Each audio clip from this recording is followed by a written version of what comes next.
In this video, I will demonstrate the process for making the multi-view blocks using the Inventor software. This is for the 6th grade Design and Modeling 3D Modeling class in the elective rotation. It is important to note that each block will be created as a separate IPT, and then you save each of the files in the same project folder. In this first video, I will be making the cube. I have already opened Inventor and selected a standard IPT file. I need to get a sketch, a 2D sketch, and place it on my front view or XY plane. I like to move my origin down a little bit and use my rectangle tool. Starting at my origin, notice the green dot that shows me that I'm exactly over my origin. Click and release and drag and make a rectangular shape. You need to dimension two sides, two adjacent sides, to be 1 inch each, as I'm doing here with my dimension tool, typing in my dimension, and there is my 1 inch square. All I need to do next is finish the sketch and extrude the profile 1 inch. Notice my default setting is 1 inch, so that makes it pretty easy, and I click OK, and there is my 1 inch cube. You want to click on the Inventor icon and select Save As, and call this an appropriate file name such as cube. Navigate to the appropriate folder and save the file.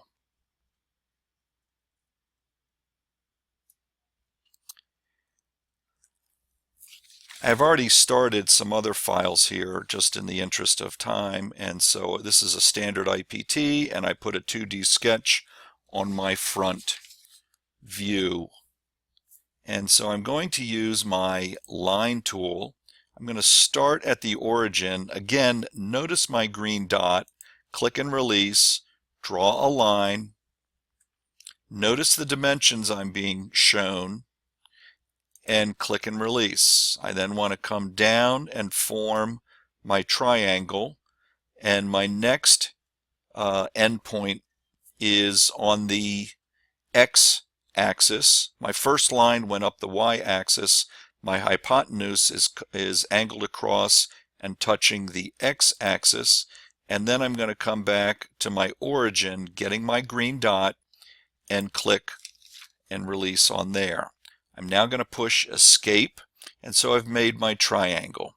I want to get my dimension tool and dimension the two sides of the triangle to be 1 inch on each side. Notice I did not dimension the angled edge, the hypotenuse. Press escape, finish the sketch, and extrude the triangle 1 inch and press OK, and there's my triangle shape. My next shape is going to be my cylinder. The cylinder, if you look at my view cube over here, I've created a standard IPT part file, and I've added a sketch, but notice in my view cube that I am on the top view of the view cube, and I'm going to get my circle tool and draw a circle and dimension the diameter of the circle by clicking on the dimension tool and clicking on the circle and typing in 1 inch. I can click on my view cube like that and finish the sketch, and then extrude my dimension like that. Notice again my default setting is 1 inch, and there's my cylinder. The next part I'm going to make is the half round. It is important to follow these directions a little more closely. This is a little more difficult. Use your line tool, start at the origin, X is 0, Y is 0, that is the origin, and click and release and draw a line on the X axis and dimension that line to be 1 inch. And there's that dimension. The next step is to use the arc tool, but to select the pull down arrow. This is an important step here. Select the pull down arrow and select center point arc. You need to position the arc on the exact midpoint as I'm showing here. Notice that my X position is at 0.5, half an inch, and my Y position is 0. And I have a green dot. I am exactly in the middle of my 1 inch line. So I'm going to click and release, drag over to the origin, and then get my green dot on the origin, click and release, and scribe a semicircle arc back over to the other side. Notice I'm showing that my arc is 180 degrees, which is what I want. I went from one side of my 1 inch line to the other side of my line and to scribe my half round shape or profile. I then finish my sketch, click extrude, and notice my measurement is 1 inch, and I select OK. You should save all 4 files with the appropriate file names, such as triangle, cylinder, and half round.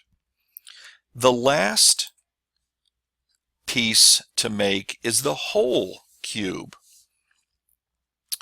The first step is to open the cube that you have already made, and then select the inventor icon and select Save As. You want this to be named differently than cube, so I am writing it, the file name, to be whole cube and selecting Save. Now right now it's still a cube, just like my first part was. I want to take a 2D sketch and put it on top and position it so I'm centered there. And I want to make a circle. Now I'm going to kind of do this the hard way so you see how this works. I'm intentionally putting the circle off center. The size of my circle should be 0.25 inches, a quarter of an inch. And check the green box, there it is. But it's not exactly in the middle. You need 2 dimensions to get it in the middle. And you should get from one side to the center, and that measurement should be 0.5 inches. And then from an adjacent side to the center, also 0.5 inches. So I clicked on a side, I clicked on my dimension tool, I clicked on a side, I clicked on the center, I dragged out the dimension, and I clicked again. That was 3 clicks. I finished the sketch, and now I'm going to use my extrude tool and select my circle. But notice what it's doing. It's adding a 1 inch tall cylinder. That's really not what I want. I want to select the cut tool here and click on that, and it cuts that hole, that circular hole, all the way through. If I click on my top view of my view cube, there is the hole all the way through, and that actually is my finished whole cube. Since I have already changed the file name to whole cube, I want to save my changes, and I am finished with my 5 multi-view blocks in the Inventor software.